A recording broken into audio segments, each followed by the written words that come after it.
আমি Payel, welcome to my cake making video. আজকে আমি বানাচ্ছি একটা ছোট্ট বেন্টো কেক, যেটা ইনসাইড ফ্লেভার ছিল বাটারস্কচ। তোমরা অনেকেই জিজ্ঞাসা করে থাকো যে এত ছোট কেকের এত প্রাইস কেন। আজকের এই ভিডিওটা শুধুমাত্র তাদেরই জন্য। প্রথমেই বলে দিই, কেকের ভিতরে যে ফিলিংগুলো আমি অ্যাড করি সেগুলো কোনো অংশেই কম না। আর দ্বিতীয়ত হচ্ছে, কেক ছোট হোক বা বড়, সেটা আমার কাছে কোনো ম্যাটার করে না। কাস্টমার যেরকম চায়, যেরকম অর্ডার দেয়, আমি পুরোটাই প্রপারভাবে দিয়ে থাকি। তবে হ্যাঁ, সবাই সবার মতো প্রাইস রাখে, নিজের প্রফিটটা সবাই ঠিক রেখে তবেই একটা জিনিস সেল করে থাকে। তো আমার কাছে আমি আমার প্রফিটটা রেখেই সেল করি।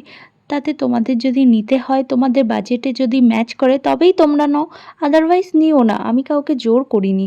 তবে এই রকম এসে আমাকে বলো না যে এ তো এত নেয়, ও তো অত নেয়। আমার জানার কোনো প্রয়োজন নেই কে কত নেয়। সবাই সবার প্রফিটটা বজায় রেখে তবেই কিন্তু সেল করছে, নিজেদের ব্যবসা করছে। সেরকম আমিও করছি। তো তোমরা এইটা প্লিজ আমাকে বলো না কেউ যে কে কত নিচ্ছে। আমি আমার প্রাইসটা তোমাকে মেনশন করে দিয়েছি।